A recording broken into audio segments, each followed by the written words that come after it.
I think I might be on. Hey, there it is. It popped up that I have, or it popped up the number of viewers that could be viewing. So awesome. Yay. Hi, friends. Greetings, everyone. Happy Monday. And again, happy last week of Black History Month. I'm your host, Mallory McCoy, and welcome to this week's live streamed episode of A Monday Moment with Mal. As always, may this broadcast bring you what you need in the present moment. My love is extended to all who could use a little extra, and may my light exude positivity and kindness. Ashe. Let's get started. Let's seize the moment. Woo! Um, so I'm certainly excited to share what I'm grateful for as I spend every morning in reflection or every rise in reflection of what I'm grateful for. So this week, I'm grateful for the continued sisterhood that I experienced in the last week. The Most High certainly knew that I needed a group of beautiful women around me, and their presence was certainly a gift to me. I'm also grateful for the hospitality that has been shown to me. I'm actually out of town, as you can see. There's a hotel room um, in my background. I flew Friday into Phoenix, and I got to. It was like a 24-hour Phoenix excursion, and I got to spend time with my sister and my nephews, and it was just a beautiful stay. And so I'm thankful for them, and I'm grateful that I got to spend some time with them because I haven't seen them in a while, and I love them so much. And also, my sister has a YouTube channel. Go check it out. It's Divine Mind Beauty, at Divine Mind Beauty, where she gives you beauty tips. So if you need beauty tips, she's beautiful, and she is dropping those videos, and I absolutely love it.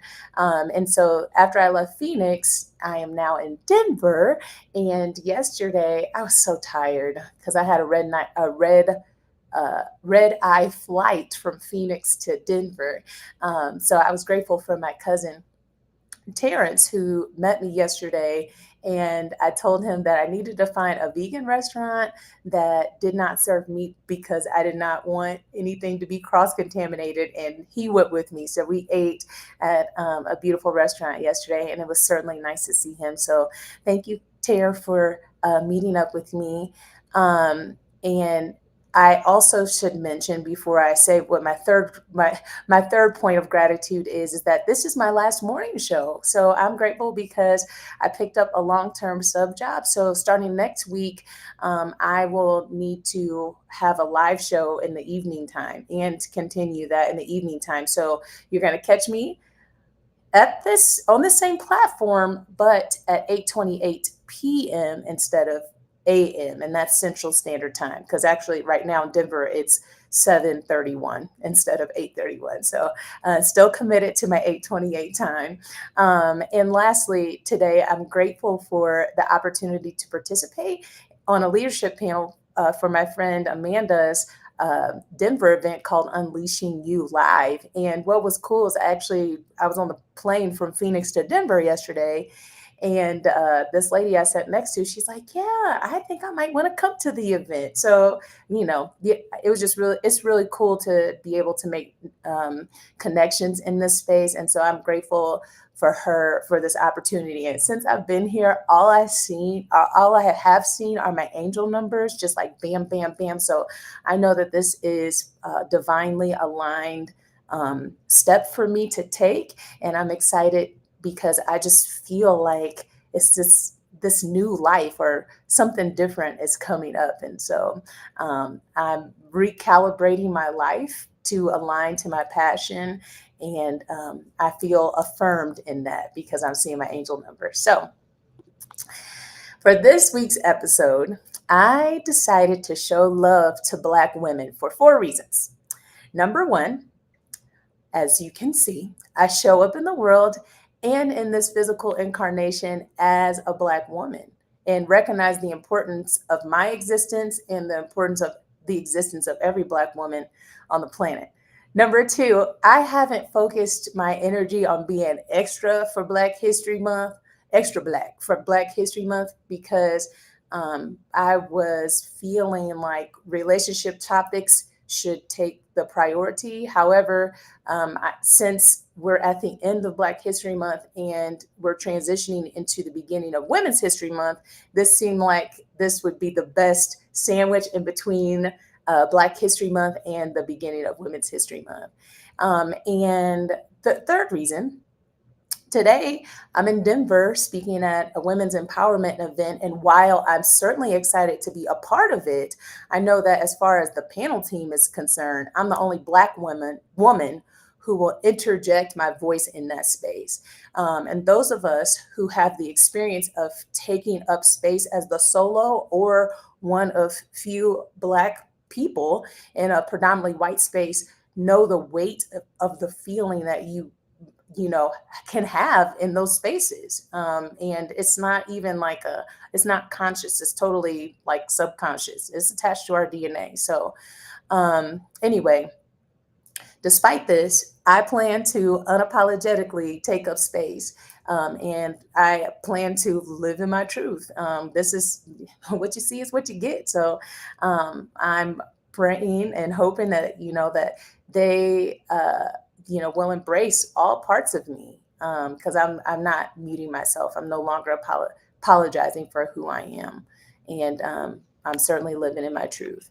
And lastly, the fourth reason today, I discovered that my passion aligns with creating spaces for Black women, Black young ladies, and Black girls to learn about themselves, as there are physical, emotional, mental, and spiritual things about us that truly don't align with any other humans.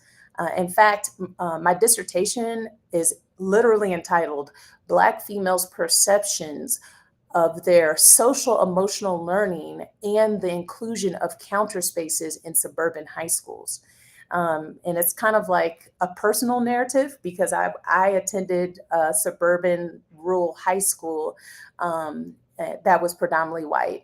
And so I feel like as a collective, we can no longer ignore the power, the needs, the contributions, and the existence of Black women, nor can we push it down because we're here, we're ready. Truly heavy is the head that wears the crown.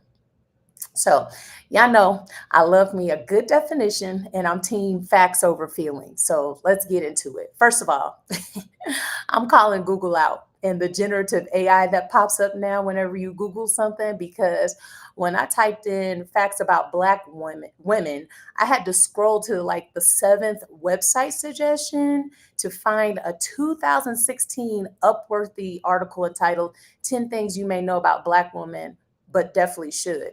The website and the generative AI started with what I would say is like negative facts, important facts to know, but they weren't shaped in a way that would promote, confidence in Black women. It was like, dang, like it was like doom and gloom. And so that is certainly an area of grow, because that's the reason why I did my research, is to highlight that there's this general unconscious bias around Black women and the existence of Black women that we have to do better about dismantling. And Google and generative AI actually brought that to light just by simply typing in facts for Black women. So shout out to blackdemographics.com for providing the grows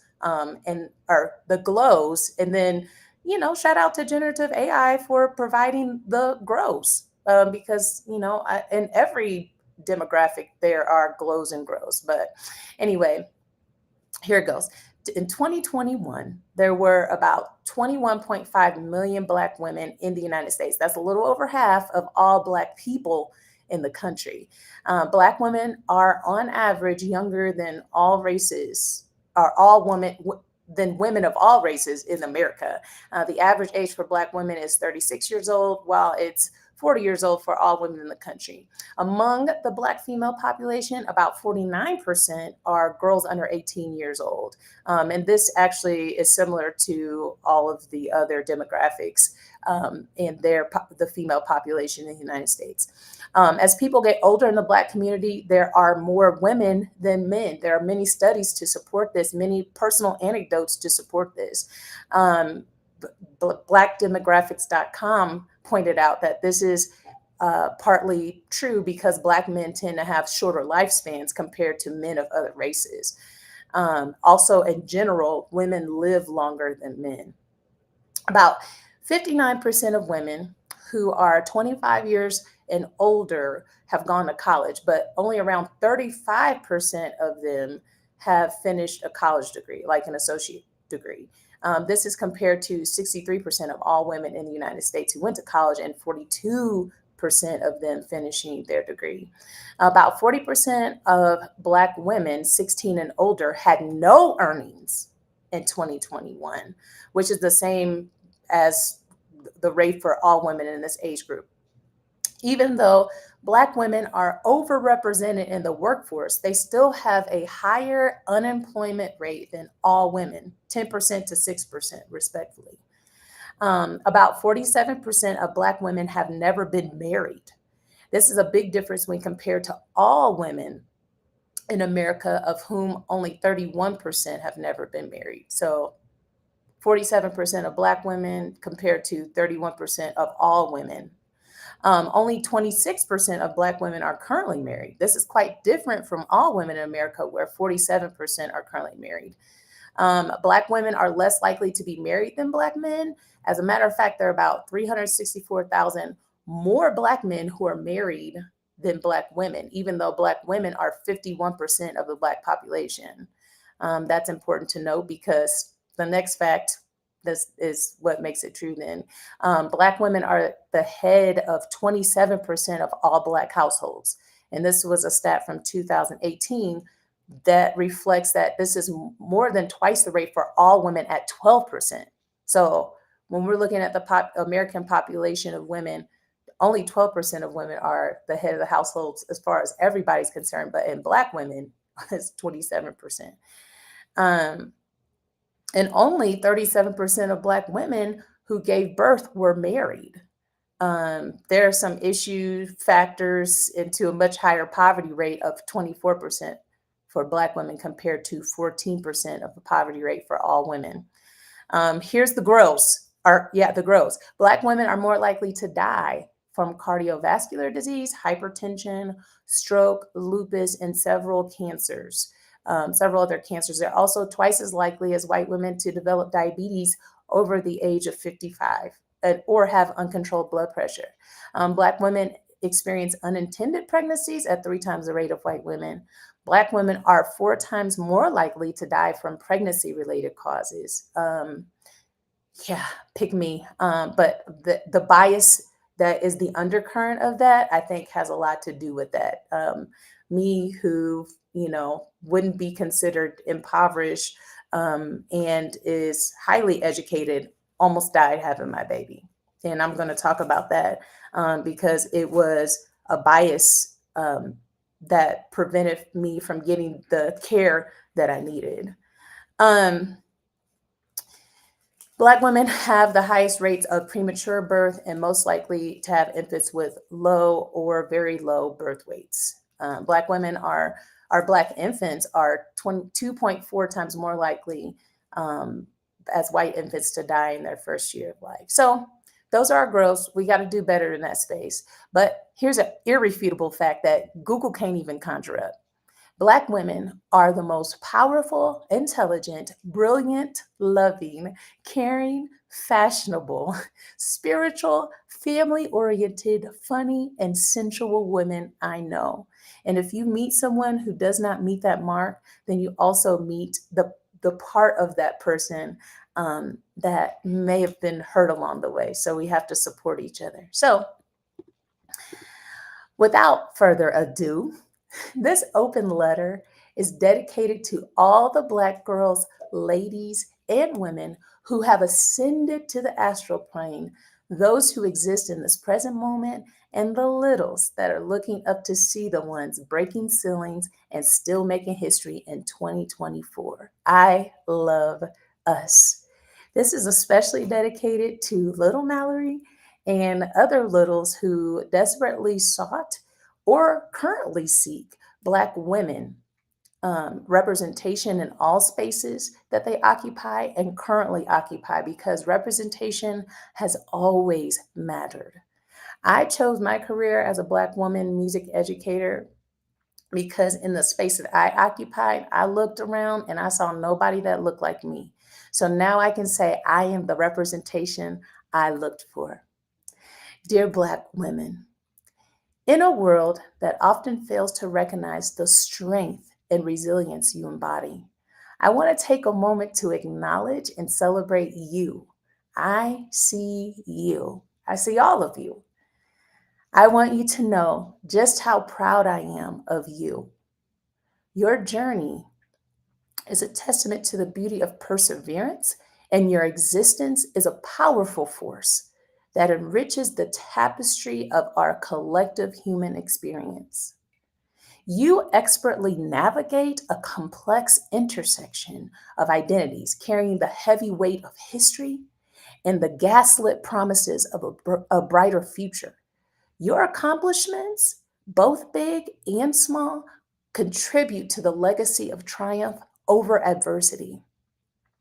In a society that may not always fully appreciate your worth, remember that your brilliance, courage, and grace shine brightly, inspiring those fortunate enough to witness even the smallest parts of your journey.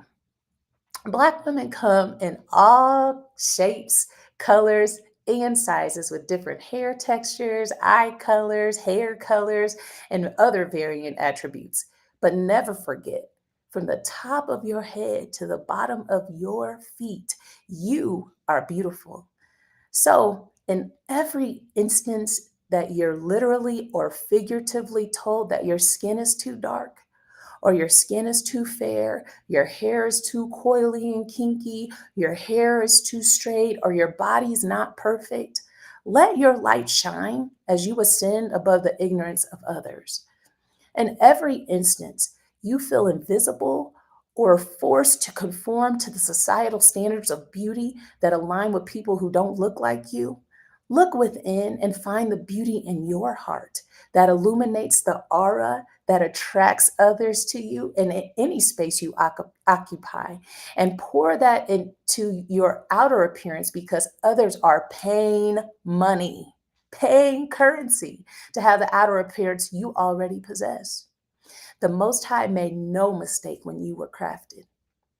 In every instance, you feel like you have to mute yourself, because if you're authentically expressing yourself, you're seen as aggressive or bossy.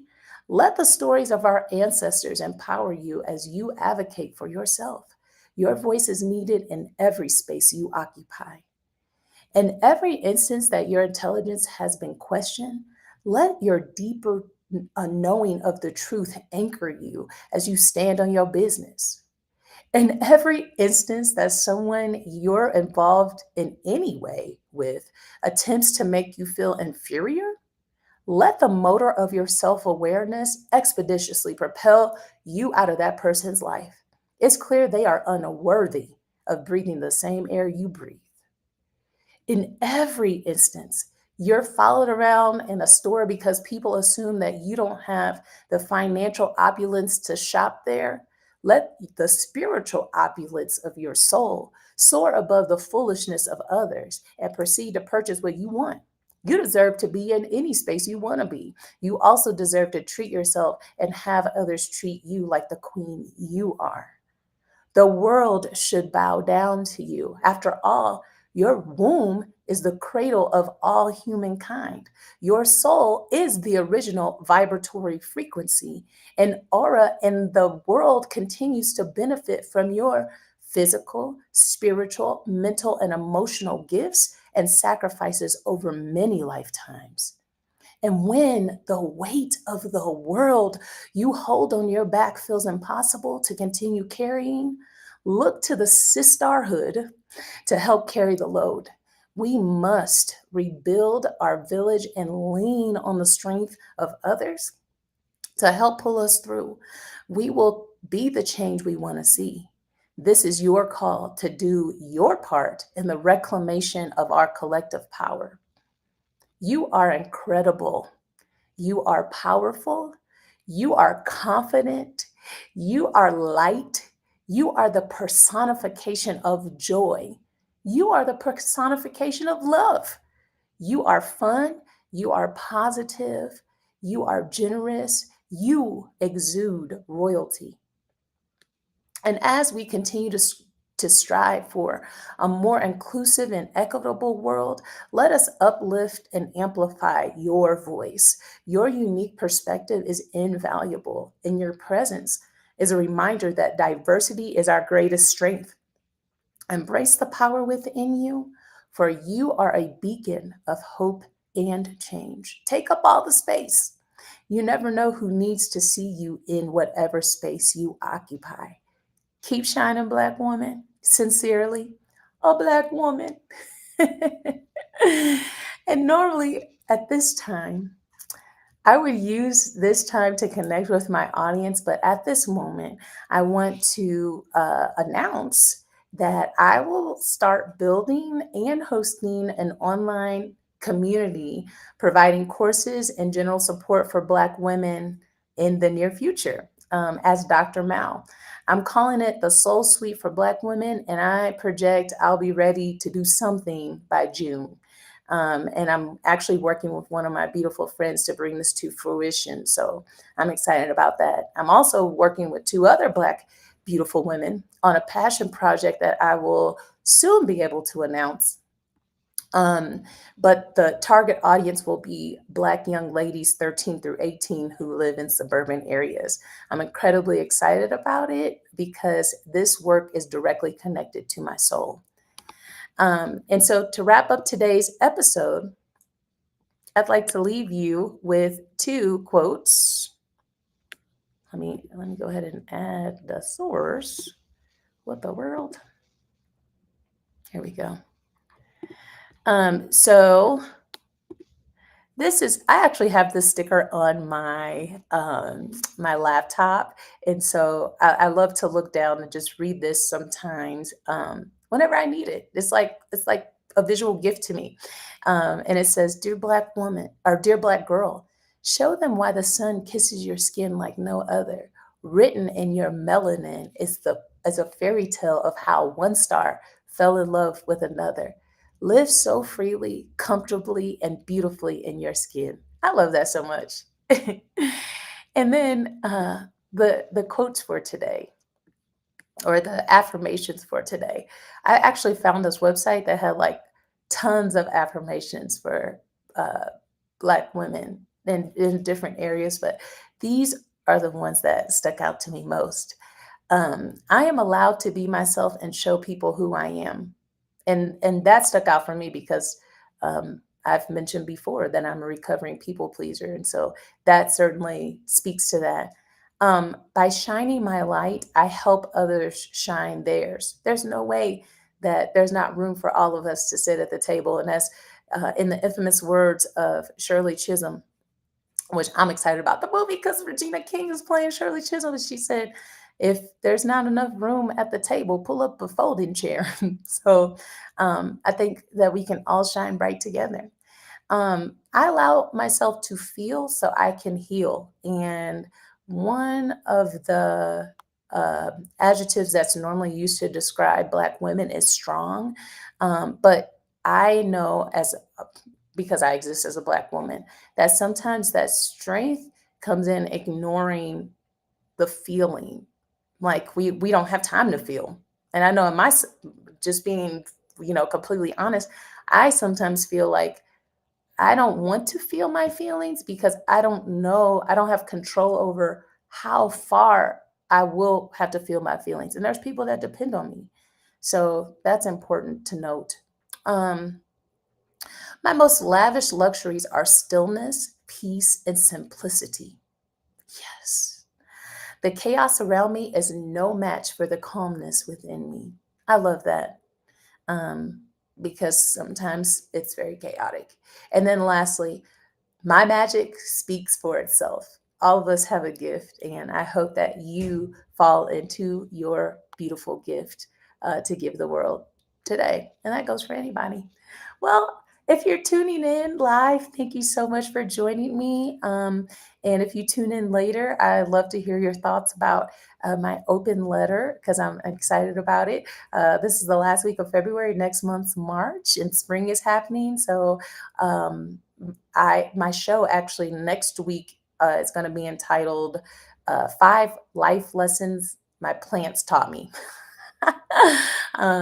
Because I've tuned into what nature has to provide. So I'm really excited about that. And in March, I plan to explore um, topics of rebirth and renewal, but also give homage to one of my beautiful ancestors. That's a star. It was a tough time for my family last year. And as we draw close, it's even more tough this year. Um, those of you who don't know what I'm talking about, my aunt was murdered March 20th or 21st of last year. So my family, those emotions, those feelings, they're still raw and they're still coming up. And so I certainly hope to, in the best way that I can conjure up, pay homage to her for life taken so soon. Well, until then, I hope that you have the best week. Love and peace to all of you.